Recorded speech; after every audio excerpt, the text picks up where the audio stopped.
Assalamualaikum warahmatullahi wabarakatuh. Kembali lagi kita akan mereview penugasan dari rekan-rekan di mata kuliah Perekonomian Indonesia.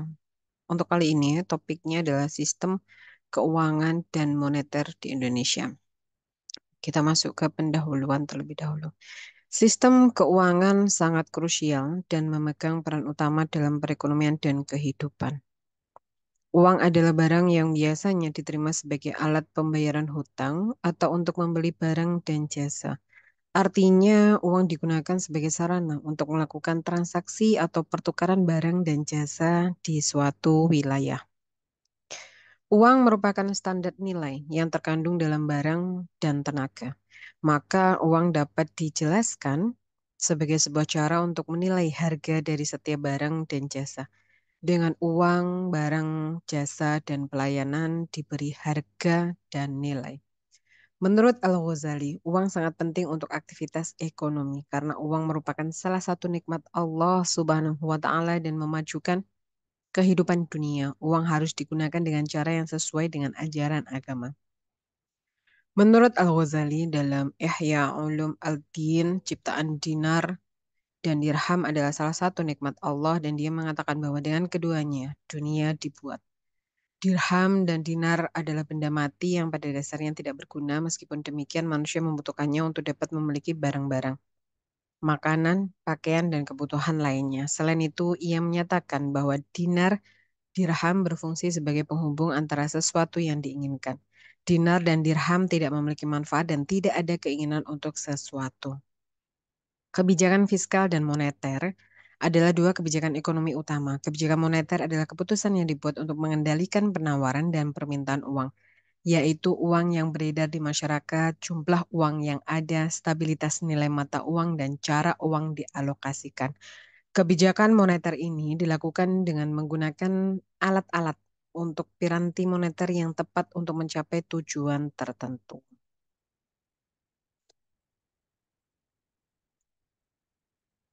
Dalam hal ini, kebijakan yang digunakan untuk mendorong peningkatan pendapatan negara termasuk pendapatan dari pajak dan melakukan kontrol kebijakan fiskal dan alat fiskal untuk mencapai tujuan ekonomi.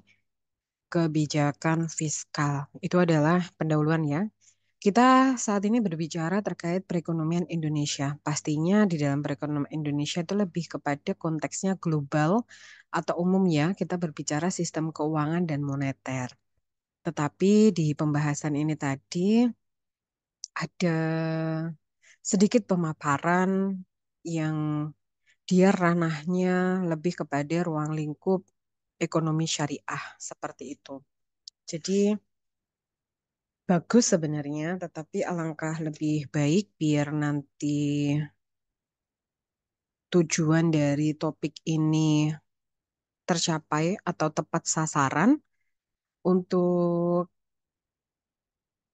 pemaparannya kita kembalikan kembali sesuai dengan topiknya yang secara umum, secara global membahas terkait perekonomian Indonesia di poin sistem keuangan dan moneter.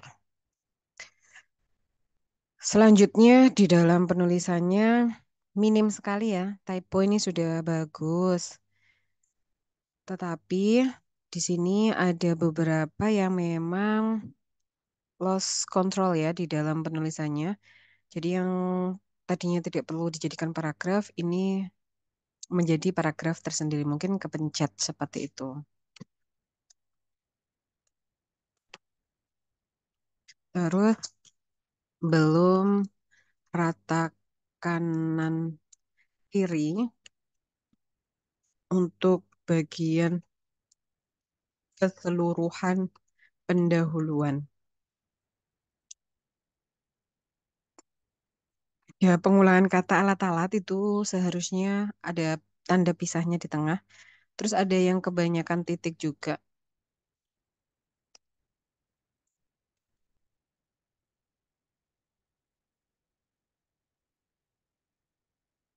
Ini pembahasan dinar dirham.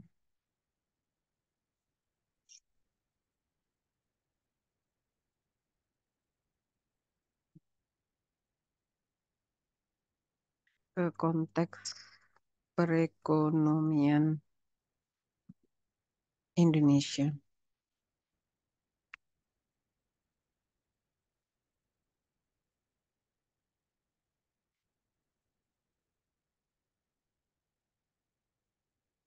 Oke, ini saya lihat di poin pendahuluan. Ini kapital semua ya. Tetapi judulnya huruf besar kecil, jadi mungkin nanti yang poin pendahuluan ini bisa menyesuaikan karena judulnya juga tidak kapital. Ini mungkin nanti pendahuluan P-nya besar, lanjut kecil semua, tetapi di bold seperti itu ya, atau ditebalkan.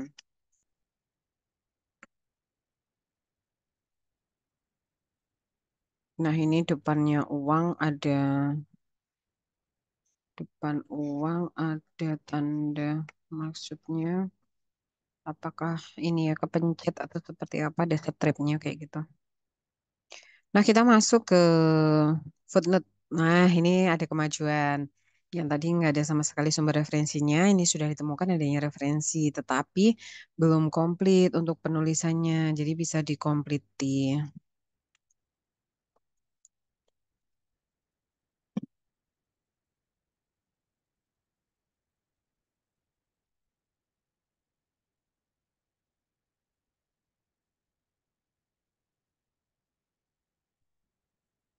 Nah, kita masuk ke poin B ya, konsep dasarnya. Nah, saya melihat bahwa di konsep dasar ini penulisannya sama seperti pendahuluan.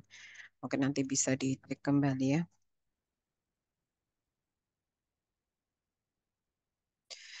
Selanjutnya saya bahas dulu. Sistem keuangan. Mencakup pasar, institusi, undang-undang, peraturan, dan metode yang memungkinkan surat-surat berharga diperdagangkan. Tingkat bunga ditetapkan dan menyediakan jasa keuangan finansial service di seluruh dunia. Stabilitas keuangan didefinisikan sebagai sistem keuangan berada dalam kondisi seimbang sehingga dapat mengatur sumber daya, mengelola risiko, menjalankan pembayaran, dan mampu mengatasi kebangkrutan, kejutan ekonomi, dan perubahan struktural yang signifikan. Sistem keuangan terdiri dari berbagai pasar, institusi, dan instrumen keuangan yang memungkinkan transaksi keuangan, investasi, dan pengelolaan risiko. Ini termasuk bank, pasar saham, obligasi, asuransi, dan organisasi keuangan non-bank lainnya. Kebijakan yang dibuat oleh pemerintah untuk memperbaiki keadaan perekonomian dengan mengubah jumlah uang yang beredar ini dilakukan untuk mengatasi krisis ekonomi yang masih berlanjut dan untuk menata sektor real pertumbuhan ekonomi yang juga penting adalah meluruskan kembali beberapa kesalahpahaman tentang masalah uang. Bila dicermati, krisis ekonomi yang melanda Indonesia juga belahan dunia lain sesungguhnya dipicu oleh dua sebab utama yang semuanya terkait dengan masalah uang. Ini mungkin pemicunya nanti bisa di breakdown ya. Menurut Undang-Undang Nomor 23 Tahun 1999 tentang Bank Indonesia, tujuan utamanya adalah untuk memegang otoritas moneter dan menetapkan dan melaksanakan kebijakan moneter yang efektif dan efisien melalui sistem keuangan yang sehat, transparan, terpercaya, dan dapat dipertanggungjawabkan yang didukung oleh sistem pembayaran yang lancar, cepat, tepat, dan aman, serta pengaturan dan pengawasan bank yang memenuhi standar kehati-hatian. Mungkin dari Undang-Undang Nomor 23 Tahun 1999 tentang Bank Indonesia, ini mungkin sudah ada updatean terbaru, itu bisa diberikan pemaparannya juga seperti itu ya. Ini saya melihat di dalam footnote-nya juga masih belum komplit seperti itu. Nanti bisa dikompleti sesuai dengan penulisan ya. All atau semua penulisan rujukan di footnote dilengkapi sesuai dengan ketentuan. Terus untuk yang poin ini sama, jadi ada redaksi pastinya. Financial service itu juga belum dicetak miring. Rata kanan kirinya bahasa asing cetak miring.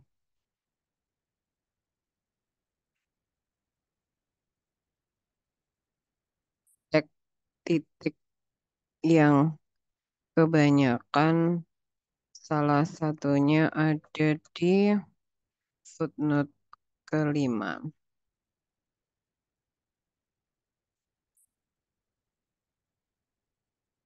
Kita sekarang masuk ya di poin C, komponen sistem keuangan. Bank Indonesia. Nah ini sama ya, nanti untuk redaksinya bisa kembali.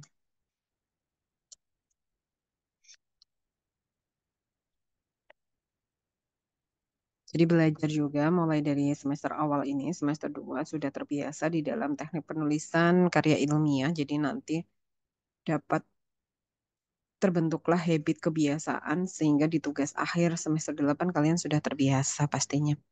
Bank Indonesia, sebagaimana, nah ini typo ya, ada kesalahan penulisan. Diatur dalam undang-undang adalah Bank Sentral Republik Indonesia merupakan lembaga negara yang bebas, independen dari campur tangan pemerintah dan atau pihak-pihak lainnya. Bank Indonesia adalah badan hukum berdasarkan Undang-Undang Nomor 23 Tahun 1999 tahun karena diikuti oleh angka maka T-nya besar ya Kak. 2 triliun untuk mencapai dan mempertahankan kestabilan nilai rupiah Bank Indonesia memiliki satu tujuan.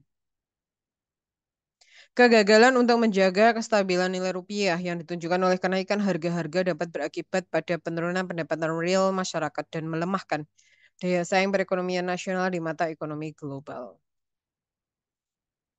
Ini kebanyakan titik ya, Kak.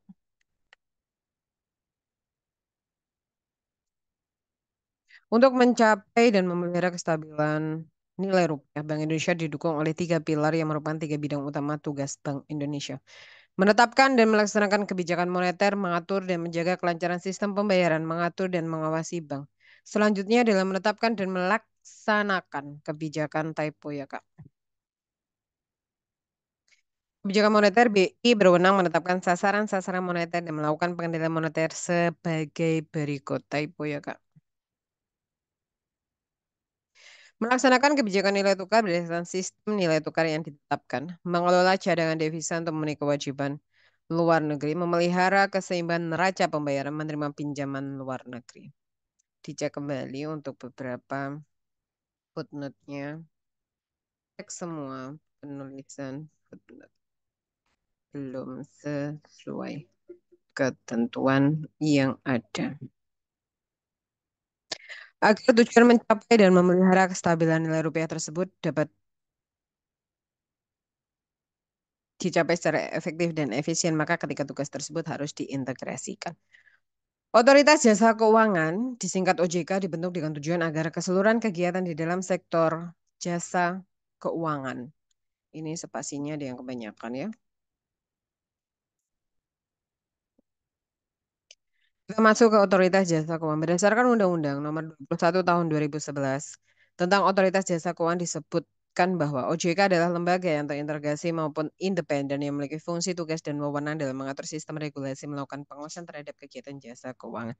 OJK ini bukan bagian dari kekuasaan pemerintahan dan beroperasi berdasarkan prinsip-prinsip tata kelola yang baik, akuntabilitas, transparansi, independensi, pertanggungjawaban, dan kewajaran. OJK dibentuk untuk memenuhi kebutuhan dan kepentingan masyarakat, membangun sistem keuangan yang stabil dan berkelanjutan, dan menjaga sistem keuangan yang teratur, adil, akuntabel, dan transparan. Oleh karena itu, OJK memainkan peran penting dalam menjaga persaingan dan meningkatkan ekonomi Indonesia. Sedangkan OJK merupakan lembaga yang melakukan tugas pengaturan dan pengawasan terhadap kegiatan-kegiatan. Kegiatan jasa keuangan di sektor perbankan, kegiatan jasa keuangan di sektor pasar modal, kegiatan jasa keuangan di sektor perasuransian, dana pensiun, lembaga pembiayaan, dan lembaga jasa keuangan lainnya. OJK mempunyai wewenang sebagaimana ditetapkan dalam pasal 9 Undang-Undang Nomor 21 Tahun 2011. Typo ya Kak, tahun karena dia diikuti angka. Ini besar. Menetapkan kebijakan. Nah, ini kan dia di awal kalimat Kak. Awal kalimat huruf besar Kakak.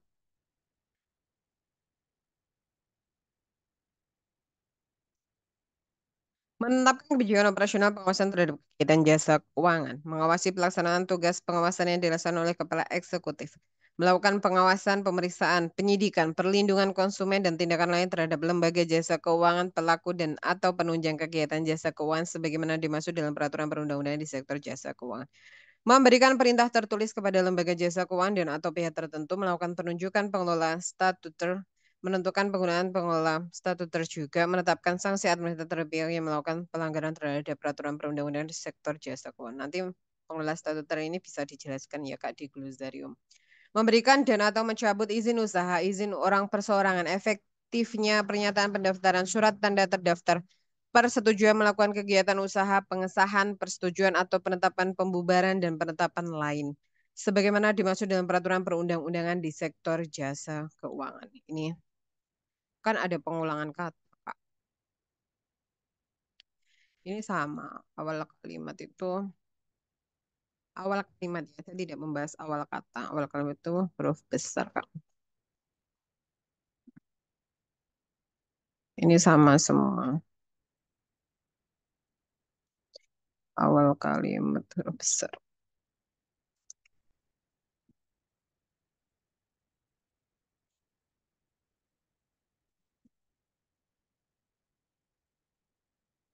Dan pastinya rata kanan kiri ya Kak ya. Jadi semuanya, all item penulisan. Kita masuk ke kesimpulan, baik ekonomi maupun kehidupan dipengaruhi oleh sistem keuangan. Untuk memudahkan pertukaran di suatu wilayah, uang biasanya digunakan sebagai alat pembayaran untuk membeli barang dan jasa. Ini ada pembahasannya ya. Sistem keuangan terdiri dari berbagai lembaga pasar dan peraturan yang memungkinkan perdagangan surat berharga, penetapan suku bunga, dan penyediaan layanan keuangan. Stabilitas keuangan berarti sistem mengelola risiko dengan baik, membayar dan membagi sumber daya, jumlah uang yang beredar untuk membagi perekonomian diatur oleh kebijakan moneter. Menurut Undang-Undang Nomor 23 Tahun 1999, Bank Indonesia bertanggung jawab untuk menjalankan kebijakan moneter yang efektif melalui sistem keuangan yang sehat dan transparan. Bank Indonesia, disingkat BI, adalah Bank Sentral Independen Republik Indonesia yang bertugas menjaga kestabilan nilai rupiah dan menetapkan kebijakan moneter, mengelola sistem pembayaran, dan mengawasi bank. BI juga bertanggung jawab atas pengendalian moneter melalui kebijakan nilai tukar, mengelola cadangan devisa, dan memastikan neraca pembayaran tetap seimbang. Perbankan, pasar modal, perasuransian, dana pensiun, lembaga pembiayaan, dan sektor jasa keuangan lainnya diatur dan diawasi oleh lembaga independen yang dikenal dengan Otoritas Jasa Keuangan OJK. Tujuan OJK menurut Undang-Undang Nomor 21 Tahun 2011 adalah untuk menjaga transparansi dan akuntabilitas di sektor keuangan dan membangun sistem keuangan yang stabil dan berkelanjutan. Sesuai dengan peraturan yang berlaku di sektor jasa keuangan, OJK bertanggung jawab untuk menetapkan kebijakan pengawasan, melakukan pengawasan, memberikan sanksi, dan mengeluarkan izin dan mencabut. Seperti itu. Jadi saya ulangi kembali ya semuanya. All penulisan ini pastinya harus diperhatikan rata kanan kirinya. Pembahasan fokus di perekonomian Indonesia. Umum atau globalnya sesuai dengan topik pembahasan. Beberapa typo di penulisan spasi, kebanyakan tanda baca, penulisan kapital semua diperhatikan. Dan tentunya penulisan footnote-nya diperhatikan sesuai dengan ketentuan yang ada ya. Kita masuk ke daftar pustaka. Daftar pustakanya banyak sekali ya. Ini dan saya mengingatkan kembali bahwa di daftar pustaka itu minimal 10 jurnal online boleh. Atau 10 buku. Atau kombinasi keduanya. Website pemerintah itu adalah tambahan saja. Yang wajib ada referensi atau pustaka dari buku atau jurnal online. Seperti itu ya, perlu diperhatikan kembali. Terima kasih. Demikian review dari penugasan di topik sistem keuangan dan moneter di Indonesia. Wassalamualaikum warahmatullahi wabarakatuh.